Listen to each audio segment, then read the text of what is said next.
Hey everybody, welcome back. It is the Razzball Fantasy Football Podcast. I am Beaton, joined by Rudy Gamble. How's it going there, Rudy? It is going okay. Going Glad to hear okay. that. How was your week one? Did you enjoy the craziness that is always week one? I really enjoyed the Texas Michigan game. But, yeah, my teams did yeah, my rankings did okay, but not as well as I liked. And my Giants really got curb stomped. But they got like head butted. I think the headbutt would be the better thing because they lost to Darnold. He's got a big head. But yeah, but I mean, football season, it's exciting. It makes the weekends a lot, that much better. Yeah, and so obviously, if you're Razzball, then you might also play baseball, fantasy baseball. Obviously, baseball is a very long season. You can wait for guys to come around. Guys will, kind of get back to what they do eventually for the most part. But in football, we have 16 to 18 weeks, depending on what schedule you play for playoffs. So, how do you balance like not overreacting, but also not ignoring what happened in week one? What are things that like you look at that are meaningful to you? And how do you go about adjusting projections for week two? Whereas week one feels like you take your rankings from preseason and then maybe filter out some matchups here or there where you think things might not go well. But week two, you might actually start making changes. Yeah, I mean, I think the key. I don't. I'm not opposed in general going very heavy in the first few weeks or like on a player for fantasy football. Obviously not 100% because you're going to need the backfill. Um, but it's real hard finding. Like, I mean, I think the key what I'm looking for is a, someone like seemingly was a free agent that now has a super established role, assuming health for that player going forward, with meaningful share. Quarterback is pretty straightforward, but so Justin Fields could be. Yeah, he would not be the one I choose, but that would be an example of someone who maybe his value switched in a shallow league. But I would not bid a lot for Fields. We saw it last year with Puka. I don't remember when his big breakout was, and when Cup got hurt. James Robinson was a bunch of years ago, but that was one where there was a role switch. I mean, I just don't. It's so hard to find a player like that. I mean, I guess you could also point to Isaiah Likely as the week one. He might not be owned in a typical 12-team league. Would I want to go all in on him, knowing Andrews is still there? No. Going 20%, sure, but yeah. So that's the mentality. I do think, baseball is more of a long game where I'm looking to kind of still have money in August, September, and I still think there's some gains to be had, particularly in like saves. But in football, yeah, I think you want to spend your money quickly, the vast majority of it. Yeah, But and if there's no one to be take, there's not much to do. I think that's also the challenge with football that there's so few players that are really meaningful in free yeah, agency. and I guess from last year, we can look at Puka, who was, he put up like, I mean, he had a good week one. So it kind of started from the beginning. You could see he was involved. Right. He looked good on the field. He had, I think, like 65% snap count. So he was involved in the offense. You could see things trending in the right direction for him. And that's kind of what we're looking at week one, at least in regards to waivers. we're going to talk a little bit of waivers, but also kind of the splits is where I think we're going to spend a lot of time, at least week one, where maybe the snap count is different than what we thought, or there was an injury, and how we look at it moving forward. With the thought of maybe didn't play out exactly how we thought it was going to. Let's start in Baltimore, where Isaiah likely was the number one tight end for the week.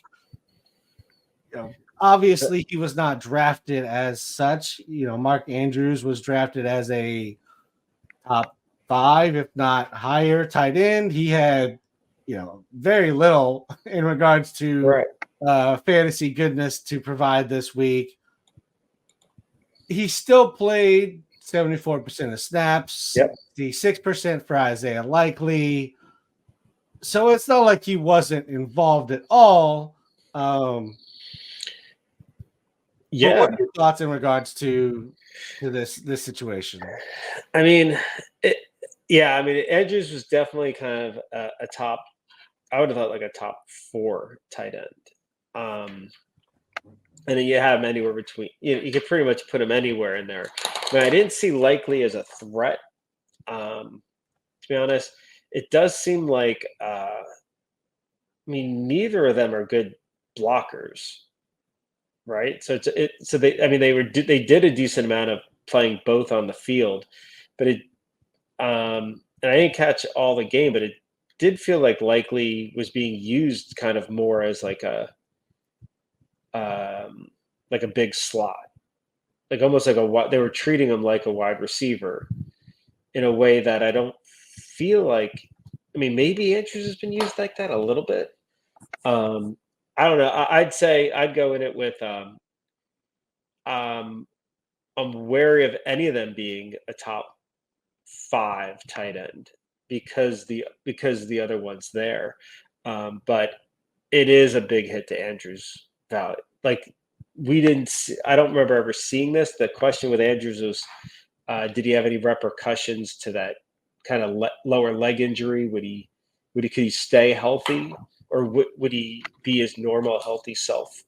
But now you've got this question mark of, is Likely the better receiving threat? He's had some really good games. So I think you're pretty much holding on Andrews, but I think you've got to lessen your expectations. And Likely is kind of a must start for now. There's so few tight ends that show that type of ceiling. And let's be honest, Baltimore doesn't really have very good wide receivers. So it's a team where, Zay is the only guy that I think gets over a 20% share of targets. There's targets to be had. I think they've got to just figure out ways. I would think they'd come up with that Andrews will find more usage.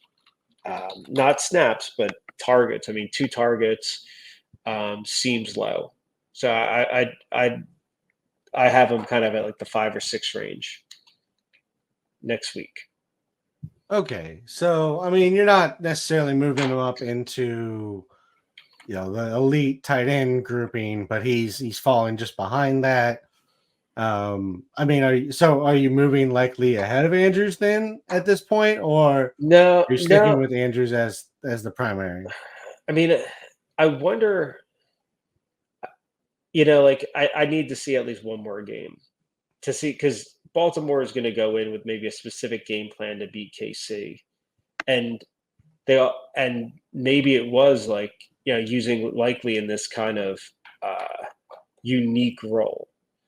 I don't know if they're going to do that in other games. I don't know. If they could get a lead early, maybe this is more Derrick Henry show again. I'd say Likely's in the top 12. I'd say both are in the top 12. So I expect that I'd call them starters in a single tight end league.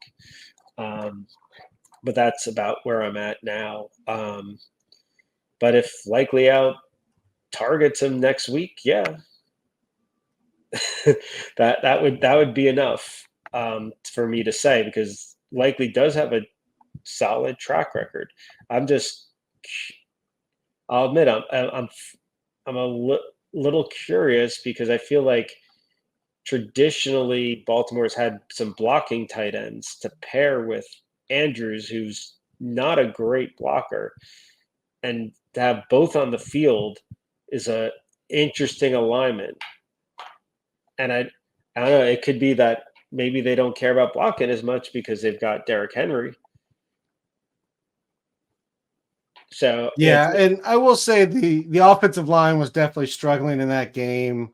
right. Chris Jones was just giving them all sorts of fits, so they were leaving one of them in a lot to block, and that seemed to be Andrews, at least early in the Yeah. game. Additionally, I think Kansas City was like the rest of us and assumed that Mark Andrews was the threat, and so Yeah. they were really covering him. They were putting a linebacker underneath him and then sticking a safety over top just Right. to completely lock him out of this game. So that's I where, think with likely, showing this, and he showed it at the end of last season. So I want to say like it came out of nowhere. But in the last year, those games were also when Andrews wasn't playing. yeah, So yes, I do think now that they're both healthy, we have to adjust what it looks like for both of them. But yes, given the fact that there's really they're two of the better receiving options for this team, I think they can also still kind of coexist, but it does hurt Andrews as far as being a, maybe like the number one tight end overall, or maybe even like top five, it maybe moves him to the back end of that.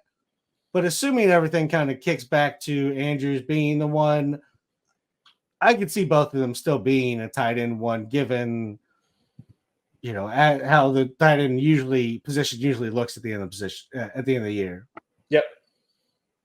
All right, let's move over to Miami, where obviously there was going to be a timeshare. We knew that was going to happen. Unfortunately, we are also now dealing with injuries. Mostert is definitely going to miss this week, and it's possible that a chain is missing this week as well, since they are playing Thursday night, big game versus Buffalo. So maybe a chain makes it back, maybe not. But if he doesn't make it back, who are you looking at to be, the replacement here in Miami? And then also, when everybody's healthy, what do you think the breakdown looks like between the running backs? It was, 52% snaps for Devin, 44 for Raheem in the first week. Is that kind of the split you're looking at? What are you thinking? Yeah. So it took till the end of preseason to get rid of some stubbornness on a chain and move him to like a 55-45 versus 50-50 or something like that with Mostert. Yeah, I mean, I think it seems clear. I mean, Mostert's had a career where he's been good when he's healthy, but he's not been healthy a good amount. In the shorter career, Chain has been great when he's healthy, or great for some games, but he's also had health issues. I'm seeing it that like a Chain, I think his ceiling is something like 52-55%. They did use him a lot more in the receiving game last week. I mean, I think basically say that a chain is a harder guy to replace for Miami. I think Jeff Wilson just slots in as the Mostert, and nothing changes. Is my expectation for this week, if a chain could play, and it could be that maybe like the rookie, is it Jalen Wright? Maybe he gets a little of a change thing. I think the concern I have is that there's the number one thing for me for a Miami running back is make sure Tua doesn't get hurt. And it's always the concern with, so for someone like a Wright, for a rookie running back. I basically am like, okay, I'm using him in a way that's running downs, first and second down. Like I could see Jeff Wilson being in there, being pass blocking, and not because he's not. I don't think he's a very good receiving threat. So yeah, that's a bit of the concern with Miami, but I think a chain's kind of capped. And yeah, if they, like it's an inventive offense. You've got Tyreek and Waddle potentially just clearing out so much intermediate space. So that's kind of the ceiling with the chain. Can he be? I don't think he could be much more than a 200 carry guy, but I feel like we were saying the same thing about Etienne. Yeah. And now the thing was Etienne wasn't great last year, right? He was good.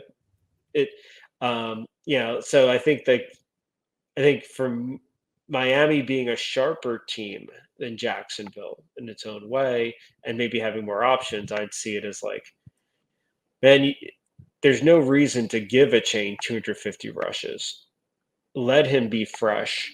Let him be as healthy as possible. Maybe he gets to 200 carries, and try to use him more in the receiving game where he'll take less of a pounding. That's assuming he could make it that much. And then, yeah, the Mostert is just going to be a plug and play with Jeff Wilson, who will be and if they both get hurt, they'll find someone else because as long as they know how to run that wide zone, it seems to be very replacement running back friendly. Not to besmirch their credentials there, but seen a lot of guys succeed in it. Yeah, I mean, there's also the light boxes that you get because of the receivers on the field. There's all sorts of things that go into it. I agree. If the chain's healthy, he probably has the same role he had last week, maybe a bump in snap percentage, just because Mostert's not there, but also they want to keep the chain healthy. So I don't think it's going to be a massive adjustment. I'm with you on that front. I think Jalen Wright probably has packages where he's used and not asked to block, basically, where he's flaring out, where he's getting the ball, or at least being a decoy to where he's not staying in the backfield. Obviously, if a chain is out, then there might be some adjustments to the game plan, and then at that point, I do think we're probably looking at something where Mostert's probably like 65% and Wright's probably 35%. Would be my guess if for whatever reason a chain can't go. Sounds good. All right, let's move over to the Chargers, where we are seeing a rebirth of J.K. Dobbins. Potentially, he had 58% of the snaps, but had a lot of looked really good in that time. He had 10 carries for 135. He caught 3 balls for just a few yards, so that was kind of minor, but 135 yards on 10 carries. We always thought Dobbins could be good if he could stay healthy. He might actually finally be healthy. Are you buying this? Would you use this as an opportunity to, move him in a trade potentially? Or are you just going to ride this out? Or was this just one good week and we shouldn't really take too much away from it since it was also against, the Raiders? Yeah, I'm more sticking with my prior, which was, I will say it did. I was a little bit heavier on Gus Edwards, at least from a snap share and run share, and that was a health call. I think they're both good running backs with maybe Dobbins a little more upside in the pass game, but still wary of Dobbins coming back from uh, the Achilles tear, right? It Yeah. wasn't. Yeah, Achilles tears scare me. We've seen like little flashes from it. There's really no. The closest thing to a success story uh, to me is Deonta Foreman, and it took him years. Um, and so I'm not buying it. But I think it'll be Dobbins and Edwards will both get. It'll be a little bit like Baltimore. Um, so yeah, not buying it. Yeah, I mean, I'm not buying him as he was the fourth best running back, depending on your scoring this week. I'm not buying him at that level. I am buying him as, an RB3 with Yeah, clear upside. Whereas I think before he was maybe more of like an RB5 type of right. guy. So I mean, Yeah, I think that's really the difference is maybe where he slots in overall or week to week. Whereas, I don't think either of us are moving him into the top RB1 or even RB2 really right. category. Like that's not necessarily where he's moving. And then Gus, I mean, he's still going to be used. I think if you can get him for absolutely nothing, I would still potentially look at that. But, I think the primary concern for me, at least, was moving from Baltimore's offense, where you have Lamar to supplement your Yeah, running abilities, to the Chargers. I always thought was going to hurt Gus right. because I don't think he's any kind of special talent. Yeah, and I mean, but Dobbins was just one that I think was very good, but was the type that didn't necessarily have a step to spare, and then to have ACL. Yeah, is my concern is that he could be a plotter. Akers might be the best. I mean, they were both second round picks. Dobbins did a little more in college, but Yeah, we can't. unfortunately, that draft class, which was supposed to be an amazing running back draft class, did not really pan out that way. The 2020 draft had him, it had Akers, it had DeAndre Swift. There's a bunch of running Like backs that CEH, were supposed to be good. was CEH in that one? Jonathan Taylor was in that one. Oh, yeah. I think CEH was CEH was he was in that one. He went 32nd. He went actually ahead of Jonathan Taylor and DeAndre Swift and J.K. Dobbins. He was, which was crazy. So yeah, it was a really supposed to be a really good running back class, and it is not really fell that way. But I've always liked Dobbins from a talent standpoint, so I agree. I don't necessarily buy it. I think the injury will catch up, but I like to see him show the explosiveness he showed in week 1, and at least he gets Carolina in week 2, so you might be able to build up some more value before you trade him out. That's true. Let's move over to San Francisco, where CMC was scratched.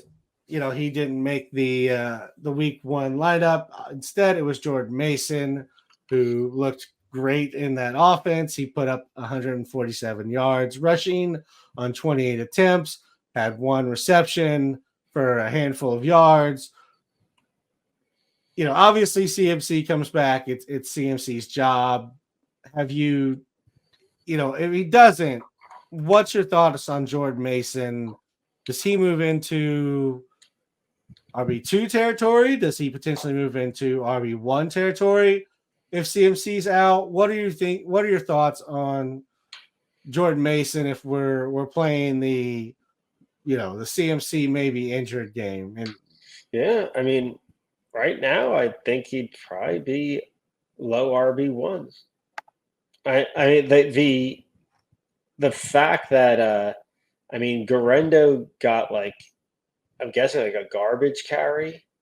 Patrick Taylor didn't play or didn't at least get he didn't have a snap. Now this I mean I don't think Shanahan has any issue with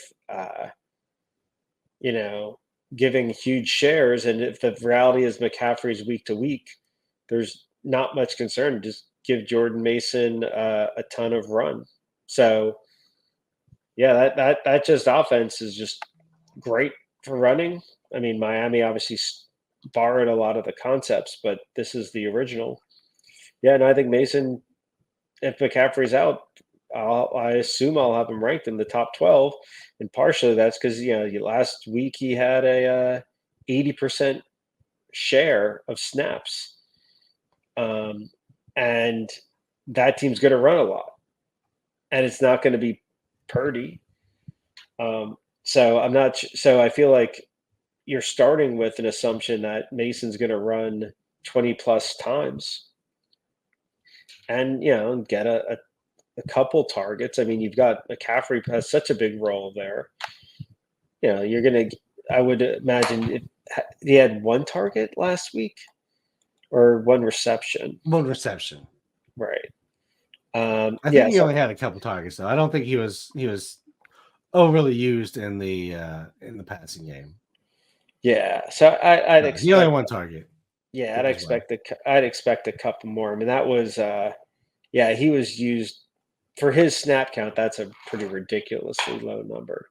So I could see a little that's going to come in. Yeah. So I it's a pretty straightforward call with the way they're being used, and it's going to stay that way until we see, if for some reason one of the Taylor or Garendo get some play.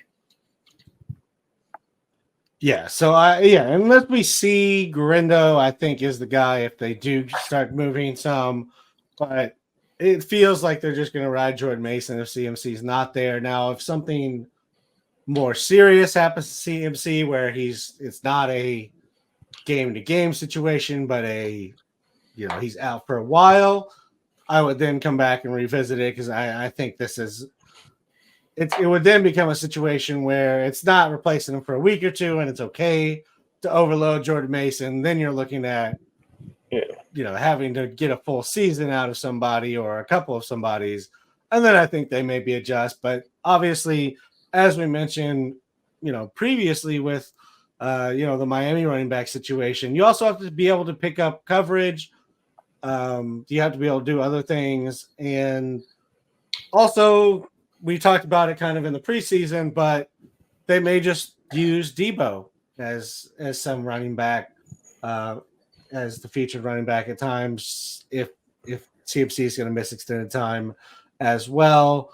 So there's any number of ways it can go, but it seems like it's Jordan Mason at the time being. I agree. As far as Fab goes, he's a backup running back. If you have CMC, I would go pretty heavy after him because we don't have a lot of information regarding CMC's injury. But if you don't, I mean, it's a backup running back. So whatever you would spend on a good backup that could be worth it, but just know he's potentially getting cut in like 2-3 weeks if CMC's healthy as well. Let's move over to a maybe less clear situation, and that is the Indianapolis wide receiver room. We knew Michael Pittman was going to be the one. He got almost 90% of the snaps. He's going to be out there playing, but it was kind of a question what would happen after him. Alec Pierce and Adonai Mitchell both had pretty good games. Ashton Doolin also played some there. Anthony Gold had some snaps. What are your thoughts in regards to the Indianapolis wide receiver room? I think they're probably going to be some of the more popular waiver wire pickups this week because they did have pretty successful weeks. Doolin and Pierce both scored, and Mitchell didn't really do anything, but he was out there. What are your thoughts? Well, there's still the case of Downs, right? Like so Downs didn't play last week, and he's still questionable with some ankle issues.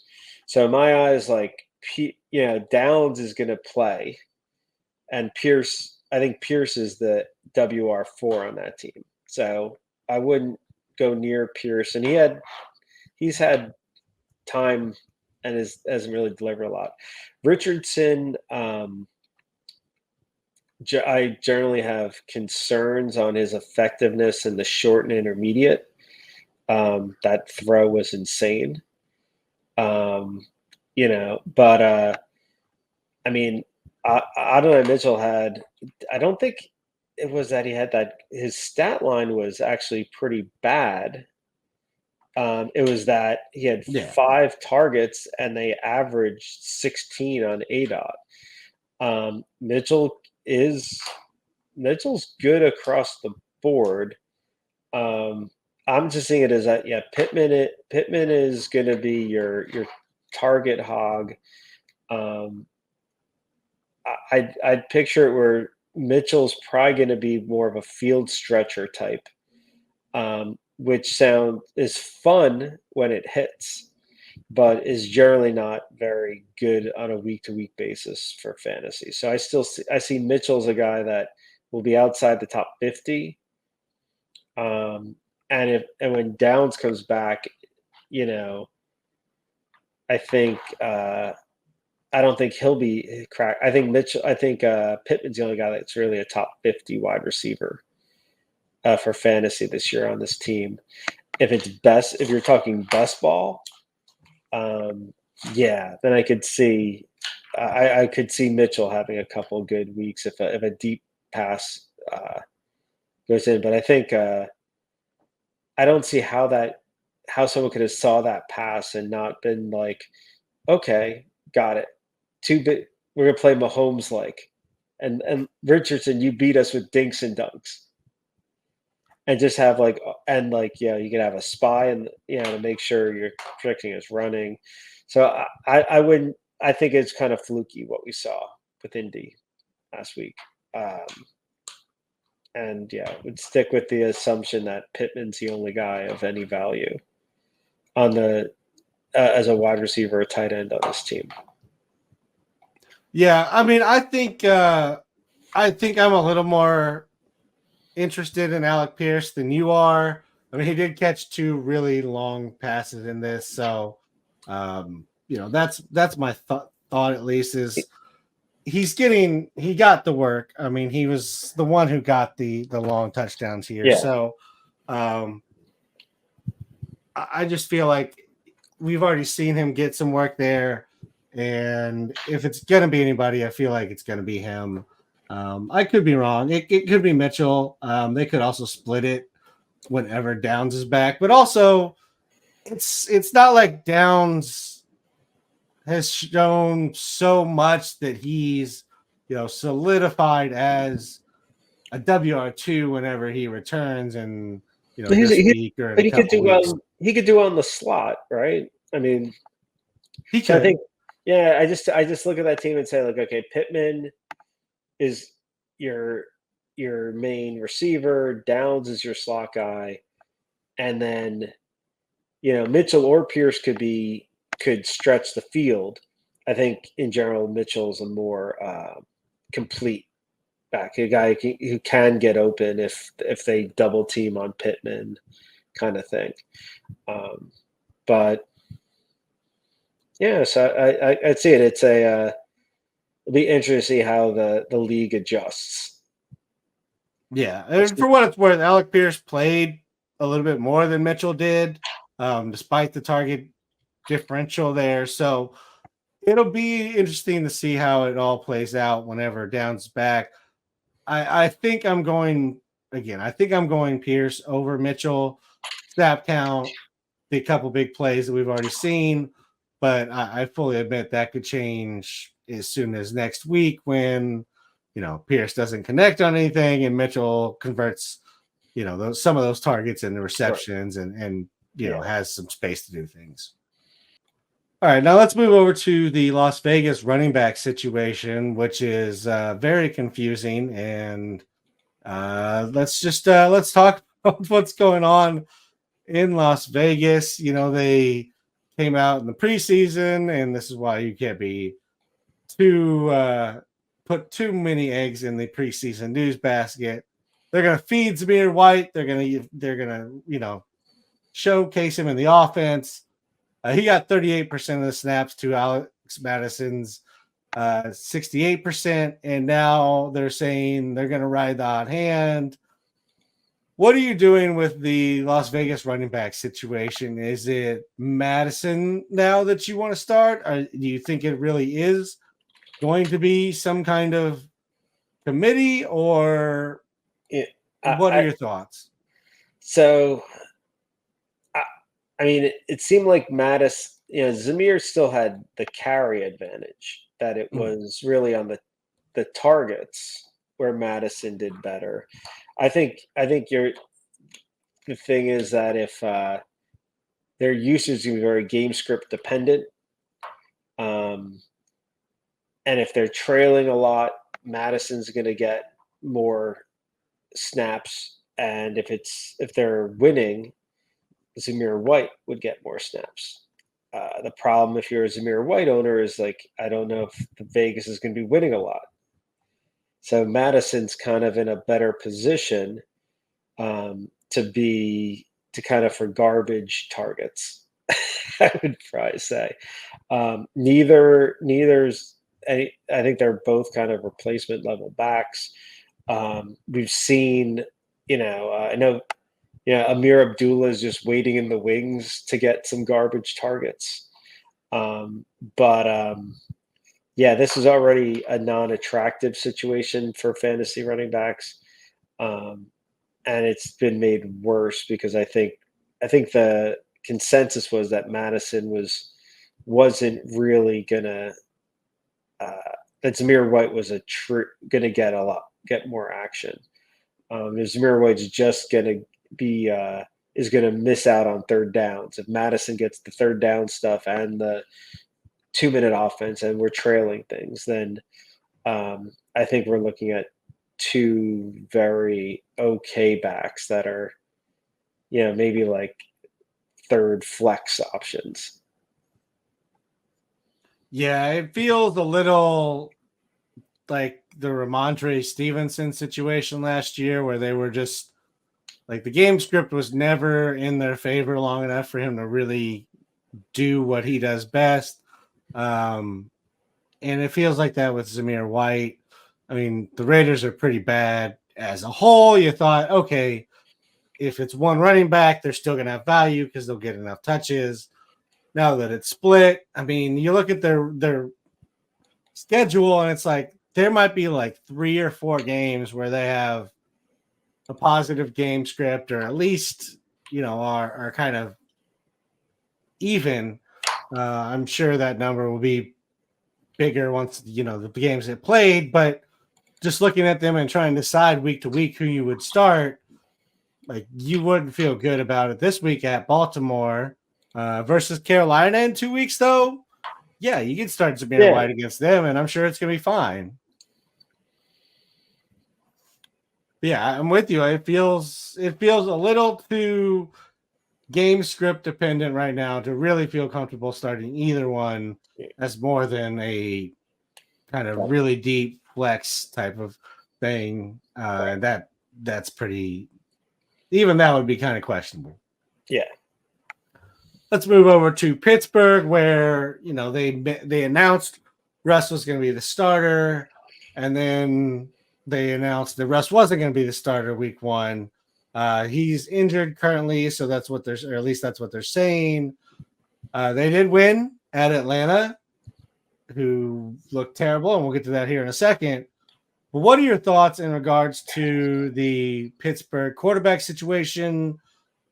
I still think they'll go to Russ eventually whenever he's 100%. But as long as Fields is there, what are your thoughts?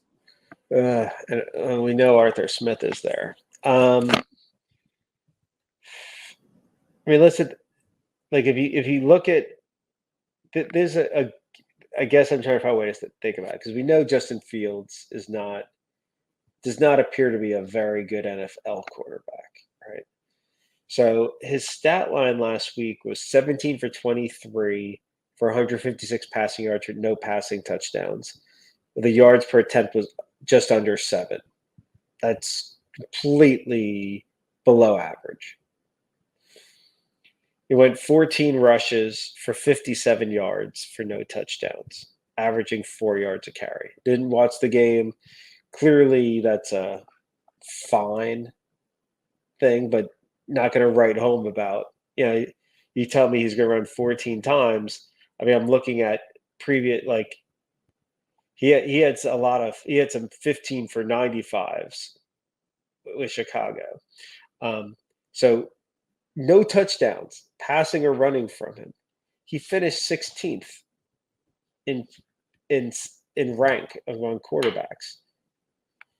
So it's kind of hard not to look at this and say, like, even in a one QB, if you're in a non-super flex league, it's like, man, you tell me his floor. Do I think his floor could be 150 passing yards with no touchdowns and 14 rushes, but not a great yards per carry and no touchdowns? Yeah, that's the Fields floor. Now, he didn't have any interceptions, but the interceptions didn't really crush him last year. He just crushes his team with sacks. So if you're in a league with sacks, you might have issues. But otherwise, yeah, he's useful. You don't want to watch the game if you have him. But Arthur Smith isn't, pretty good with the run game stuff. Yeah, I think. I think some concern would be, in that larger Pittsburgh thing of, like, does Jalen Warren have a role? Any, like, could it be like the Fields and Najee Harris show?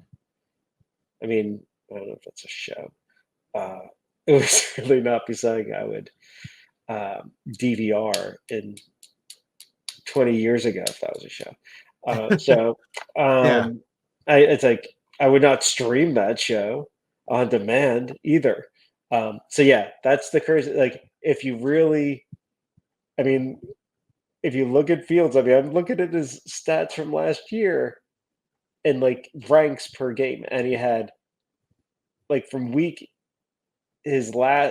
played week 6 and then 11 through 18. Maybe I think he played every game.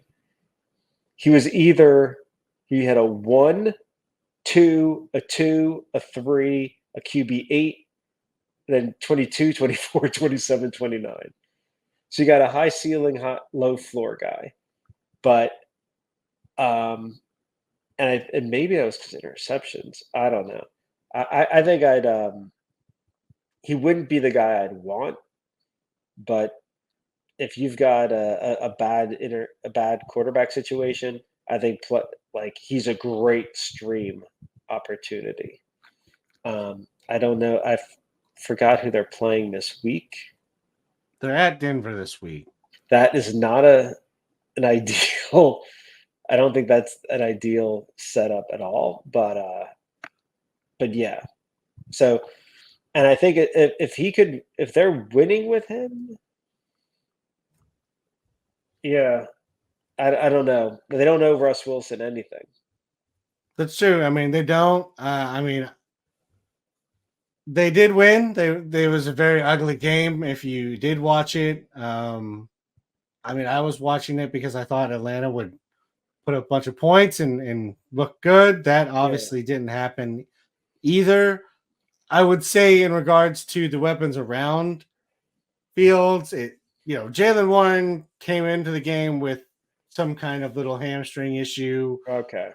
I'm not saying. I mean, they do seem to hate him because they just won't give him the role that I think most people think that he should have. I think they also like Najee Harris more than most people And there's also do from the outside. Don't forget Cordarrelle. Yeah, and Cordero Patterson's still there. I mean, he only had 13% of snaps, but he actually carried Jalen Warren. So, right, he had 4 carries, and I mean, it's like, yeah. So I think, yeah, I think it'll be. I think if there's any big thing out of it is that no one thought Russ Wilson was going to be much this year. Now it's been confirmed. Fields is a must keep. whether you start him every week, could be a stream. Warren, I would just drop. I like. I think that I I don't think he's going to be very valuable this year at all. I don't think there's a lot to gain on this on this offense, and I think it's the combination. I think it's going to be. This might not be the last week. He's kind of like the RB3 in value on his own team. That's gross. Yeah, I feel like Jaylen Warren really needs Russ to be the quarterback for the dump offs, and Justin Fields doesn't really do that. Right. I will say for the receiving options, we've already seen Justin Fields, even being as bad a passer as he is, and kind of in a non-successful offense last year, DJ Moore, Cole Kmet were still very good fantasy assets. So I think Pickens is going to be fine. Yeah. He's going to get fed. And then Freiermuth is going to be your standard touchdown dependent tight end. And he might get, more targets than, some of the guys in that group. Yeah. All right. Let's talk about Atlanta in that game as well. They struggled everywhere. Kirk didn't look great, which means the offense didn't really look great. But Bijan couldn't really get going. He had 18 for 68, it's fine. He had 5 receptions for 43, so you get 100 plus cumulative yards and some reception points. Right. So the first there's that Bijan had, was it 80%? That was on rushes, but that was 18-3 versus Allgeier in running. So if there was any concern about Allgeier having a meaningful role, I think that be put aside. Yeah, they're not getting rid of Arthur Smith is going to change some things. We don't know exactly what that's going to change, but it does seem like the Tyler Algier, Bijan splitting carries. Algier, there you go. Yeah, that's gone. So yes, that's great to see that it is going to be Bijan. Drake London had 2 receptions for 15 yards on 3 targets. That's not what we envisioned for him. Kyle Pitts finds the end zone to save his day. The passing game looked terrible. It did. Do you think there are better days to come for Atlanta, or do you think this is a situation you would prefer to get out of if you can? Well, I was never. I don't know how much I faded it, but I feel like I faded Drake London for sure. Pitts I thought was decent, but I think Drake London's been overvalued because of his target shares, and is just a really poor offense. Or just there were so few targets to be had. I think he just happened to be in an advantageous position for it. But that if it's in a heavy play action RPO offense with 2 wide receivers out there and tight ends that are potentially blocking a good amount, having a 27% or whatever he had previous years doesn't tell you anything. So he was being drafted with this assumption he's a lock for 110 targets or something. I don't know. But to be fair, right now, the biggest thing watching that game is that it's like Kirk Cousins does not look healthy. Does not look like he could throw off his back foot or whatever. He can't plant both feet. I don't know how much you need to see on that. Like, if that's real, we see it again for a second week. I could see Atlanta putting him in IR. It's not worth it, and let Penix play. They paid up for Penix, so it could be Yeah, that was. I saw some of the replays. That was, and you could see the end stat lines. I so I would. I probably wouldn't sell too much. I don't think you're gonna get. I don't know what you can get for Drake London these days, but I would. I don't think we'll see a third game like this from Kirk Cousins. And to be fair, it's Okay. like the guy. He's been very good as a regular season quarterback. I mean, like if he's just not healthy, and they just gotta let him rest, put him on IR for a bit. Yeah, I mean, I'm willing to give him a little bit more run than it sounds like you are at this Yeah, point. yeah, It definitely didn't look great out there. I mean, we have to remember he was only cleared like a month and a sure. half ago.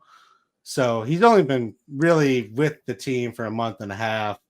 The timing looked terrible. And that's something that they can figure out. He's been in Minnesota playing with Justin Jefferson.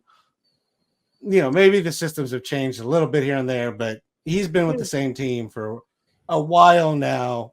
Yeah, You have to give him a little time to adjust, even if he did look terrible, which he did. yeah, But I'm willing to give him some time. And it's possible he's just not, comfortable standing in the pocket right now.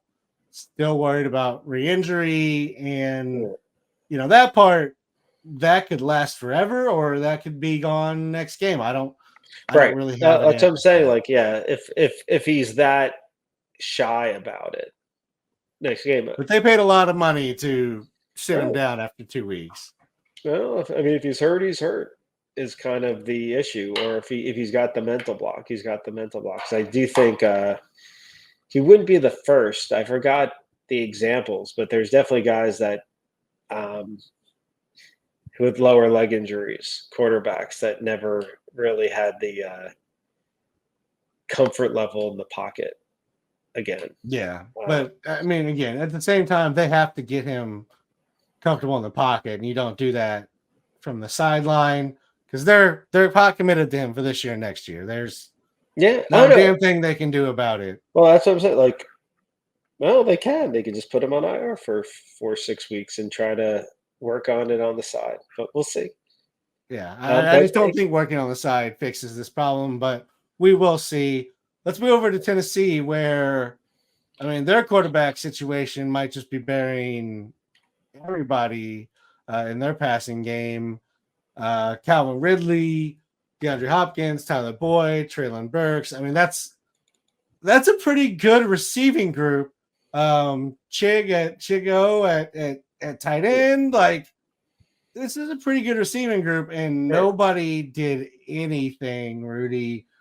I mean, can you start anybody in this Tennessee passing game? I I mean, mean, it's not as I mean, though I I mean the mean, Bears are a good defense, but they're not like we're not talking 85 Bears here. yeah.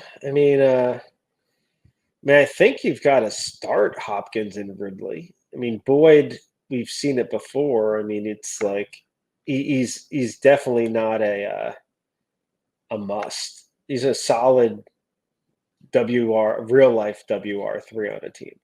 Um, but I'd be wary of Hopkins and Ridley's value. I mean, Tennessee doesn't seem like a great team in general, so the game scripts might let you pass more.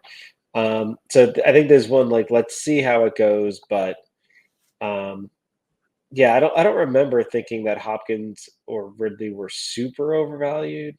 Maybe Ridley. For some reason, I find Ridley the the fantasy world's a little more bullish on Ridley than me. Um, Yeah, I've never been a huge Ridley fan, even coming out of the draft. yeah.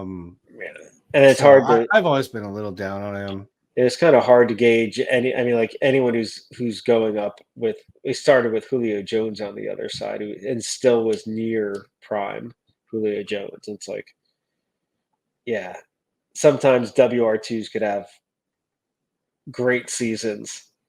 I think of the Juju Schuster. It was his first or second year when he was with Antonio Brown. and he's never come pretty close to. He was, people thought Juju Schuster was like a great wide receiver, and it's like, no, he was an okay one. Yeah, I guess would you take any of the Tennessee guys over Drake London, or you taking London? The reality is that the other Atlanta wide receivers just aren't that good. So I feel like London's in this good opportunity. So I'd rather him than that. I just think I just saw London as maybe a guy that is not a top 20 wide receiver, and he was drafted as a top 20 wide receiver. Yeah, I love Drake London. Full disclosure, I really thought he's going to break out, and I'm not saying he's not still, but it does not look good after 1 week. And Tennessee, the Tennessee receivers look awful. Honestly, if you have other options, I would not feel bad about sending them down till we see. Something like if you have Jamison Williams on your team, which is very, very possible. That's definitely a guy I'd start over him. Jaden Reed is, that's another one that you could definitely have that I would start over him. There's any number of guys that went later. I think that I'd start over the Tennessee guys for now until we see any semblance of life from that passing game. Yeah, Will Levis just might be another one of those second round quarterbacks that it's like, early second round quarterbacks, we got a bargain. I don't know why, I can't believe everyone let him slip out of the first. And you see that maybe the league's not dumb. I don't know. Yeah, it definitely happens sometimes. There's definitely examples in the league of guys who weren't drafted in the top 15 and then that still go on. Russ Wilson, who we talked about, certainly one of those guys. Lamar Jackson. No, there's definitely but there's been a lot of there's a lot of Will Levis's in that group too. The second round quarterback group does not have a lot of success. I'd say. All right, let's move over to a different topic here. Let's move over to Dallas. They've paid a couple people recently, including Dak Prescott, and for all of that, fantastic negotiator, that Jerry Jones. Fantastic. Good thing he waited them out. Each time with Dak, he times that really well. Dallas put on beat down Cleveland pretty bad, so there wasn't a whole lot that there was to do in Dallas. But what do you make of the mix here? Because obviously the running back room was always going to be weird. It was Zeke. It was a little bit of Dowdle. Dalvin Cook was a healthy scratch, presumably because he signed so late. He doesn't know any of the playbook. Maybe he doesn't ever get promoted. That's also a possibility. What are your thoughts in regards to the Dallas running back situation? And while we're on Dallas, we might as well talk about the wide receiver situation where, CeeDee Lamb obviously had a ton of targets, not a ton of production. Brandon Cooks finds the end zone. What are your thoughts in regards to this? And then obviously Jake Ferguson gets injured, so that's unfortunate. We'll see if he can play this week or not. Yeah, I think I saw. The running back situation never looked good here. I saw some victory laps already about Rico Dowdle. I think maybe that was when Dalvin Cook got healthy cut or healthy sat. I don't see a great. I don't see a top 2 running back, an RB, a top 24 running back on this team. Rico Dowdle feels like he's just a guy to me, but maybe. There's certainly, that it feels like it's one of him or Zeke. we'll see. I feel like I'm. It'll be interesting to see if Cook plays this week. So just generally bearish. If I had to bet on someone, I guess it'd be Dowdle, just because he doesn't have 200,000 miles on him. There's a real. I mean, I had CeeDee Lamb as like the number one pick because I think it's a generally good passing offense, and Lamb's just in a great position. They're giving him a decent amount. I think he had a couple of runs too this week. Brandon Cooks is fine. He's a guy who doesn't make. I don't worry about him if I'm Lamb, but he's a decent enough WR2. But Ferguson lost. I mean, I thought Ferguson was going to be the second most valuable wide receiver tight end on this team by far. He was sneaky useful last year. I mean, it's hard to see this offense. I mean, they really only have one guy that you'd like the vast majority of teams. It seems to say like the Bears, and you say, oh, you could have anyone on this offense you want, right? And you'd be like, and let's leave quarterback out. I don't want to. It's still early, right? But you're like, I don't need those running backs. You say, I don't need those running backs. I don't need the wide receivers, but I mean, I'll take CeeDee Lamb. And and then like, oh, I don't want those tight ends now without Ferguson. Like most teams are like, oh, this is not a good offense. Dak is good. He's not great. The O line's okay. I don't know. It's I don't know. It'll be interesting, but I don't think they could. I think the Ferguson thing might hurt a little bit, but maybe they've been pretty good at finding tight ends. I mean, because Ferguson and Dalton Schultz were not highly drafted in Rilla, and their post Witten tight end success has been pretty decent. Maybe and Luke Shoemaker, who's the backup tight end there, who would play if Ferguson can't go. He's a second rounder from last year. It's not as though he's without pedigree, and he's very athletic. So it's not out of the realm of possibility he could just step in and kind of do everything Ferguson does. Right. So we'll see. I definitely wouldn't read into Dallas lighting up Cleveland too much. No, I mean, I think Cooks is fine. You can start him as a flex or a bye week filler, and that's going to be fine. I guess if you're just looking at tight end, I don't mind grabbing Schoenmaker and seeing if Ferguson's going to miss this week. It's sounding a lot better than what it looked like. When it happened, I thought Ferguson was done. So it sounds like there's a possibility he may even play this week. Yeah. If not, if it becomes serious or whatever, Shoemaker could be interesting, but that's it within this offense. I don't think I really want anything else to do with it. Yeah. All right. Last team I want to talk about here, and that is the Los Angeles Rams.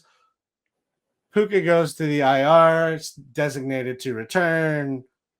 Even before that happened, Cooper Kupp was having himself a day. Yeah. He ends up having himself a really big day. 21 targets, 14 receptions, 110 and a touchdown, 2 rushes for 10 yards. Cooper Kupp obviously is climbing up the rankings, especially while Puka's out.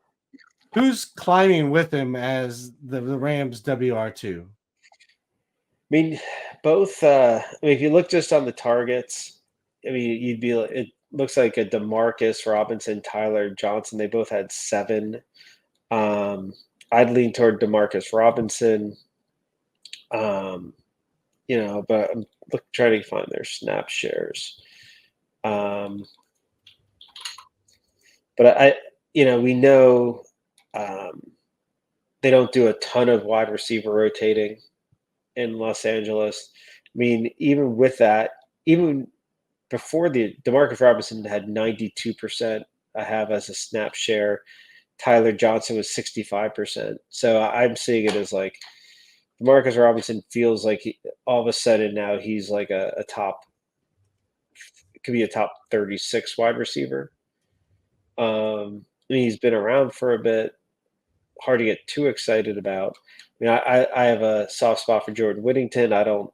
I think you would need like a Cooper Cup and Puka out before, and then I think the ceiling is just lower. So, I wouldn't be opposed to taking also a flyer on Tyler Johnson. I could see him getting picked up. Not as convinced. And I will say that one guy I had, unfortunately, I did it in the fishbowl and not in a best ball. But I thought Colby Parkinson would be a pretty decent value while Higbee's out. And I think he is an 88% of snaps. Remember, Higbee, aside from that one weird stretch, doesn't get a huge target share, but plays a ton. So yeah, I could see Colby Parkinson having, being able to have like 5 to 8 targets a game until Higbee's back with Puka out. Like, you've got to come up with something. I don't know if but McVay yeah, I feel like it'll be tough to keep up 20 targets to Cup every game. So Cup will have the insane amount, and then there seems to just be enough spillage. So I don't think there'll be. I don't think there'll be a truly fantasy relevant, like a top 36 wide receiver and a top 12 tight end with Puka out. That a couple suck up a lot of it, the milkshake. But if I had to bet, damn it, I'm going to bet Colby Parkinson because tight ends are such a shit show, and that I think, and I just don't see Robinson or Tyler Johnson getting much in terms of touchdowns. So you're going to be dependent on short targets. We'll see. Yeah, and I can see Parkinson kind of stepping up into a bigger role, especially with Higbee while Higbee's out to start the season. But Higbee's coming back eventually, so you will have to adjust there. That's a good tight end as a tight end stream. Yeah. I mean, I guess I'm not looking at my targets. I only have them for 4 targets this week. I have to give that a look, but I think there's a little bit there. Not enough. I feel comfortable starting them though. Yeah, I think I would go if you're asking me for an order, I would go Tyler Johnson, Demarcus Robinson, Colby, and then Whittington. Whittington was a healthy scratch in week 1. He's not really on the special teams, I don't believe, and they, obviously weren't expecting to lose Puka, so I think that's primarily why he was a healthy scratch. I think coming into the next game, we'll get maybe a little bit more of a picture in regards to how he might be used. Or they may just let Tutu Atwell play more since, again, he's been there. He knows the playbook, which I believe is also why we saw Jamarcus Robinson get the larger share of snaps in the week 1 was he just knows more of what's going on. Being a veteran receiver, being there last year. It feels like one of those situations where he just kind of fell into the role last week because they weren't expecting him to have one. At least not that big. Right. All right, Rudy. I think we've gone plenty long here for week 1. The last thing that we have is the asshole of the week. Who was it this week? Who's your asshole of the week? I can go first if you need to think about one. Yeah, why don't you go first? All right, I'm gonna go out to a position, and that is tight end. All of you top tight ends, you were terrible. We can put all of the top 5 tight ends in a pool, and they didn't they didn't do as much as they likely did. And it was very frustrating as somebody who drafted tight ends, not fairly aggressively this year, because I felt that there's a handful that were worth it, and generally speaking, and one of them dropped. I hate you all. I hate you all for just flopping. I hope better things are to come. And then I guess among tight ends, Isaiah Likely, you cost us overtime in the first game by having just gigantic feet and having your toe out of bounds. How dare you? Yep, and I'll piggyback on that one with Evan Engram. That just a ridiculously bad game. So I'll say one guy. I mean, I think in general, the Carolina is just such garbage. I mean, I don't know, 47-10 to the Saints is pretty insane.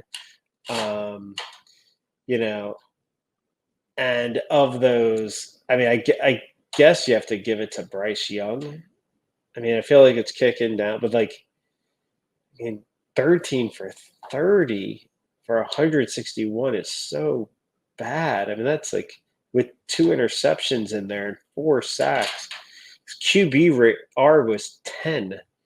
But I'm kind of speaking as someone bitter that I thought Deontay Johnson would be a pretty good value this year, and might be the perfect kind of wide receiver, kind of playing what Thielen did last year.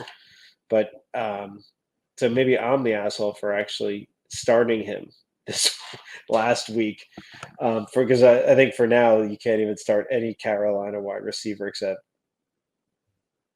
in the foreseeable future, given the way that offense was. So I'm going to give it to Deontay Johnson. Maybe it's not fair, but yeah. Hey, that's fine. It's your call. You give it to who you want. Yeah, he could co-own it with Engram. I mean, you can't start anybody from the Carolina offense, period. They were awful across the board. It really seems like, and it stinks because they have not to my last Longhorn reference. I mean, Brooks is coming back, and they have Jatavian Sanders, and he had 1 reception for 4 yards. Oh, this team just looks so bad.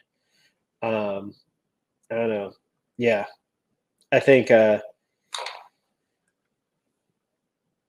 pretty impressive to run a professional organization worth so much money and be this bad that nobody even wants to go to the games. Like you can buy a ticket for like $3. Yeah, it's terrible. That's gonna do it for us, Rudy. If you have any specific questions, you can find us on Twitter. I am at RazBeaton, at Rudy Gamble. You can comment on youtube.com/Razzball Fantasy. Like, subscribe, rate, review wherever you listen to us or watch us.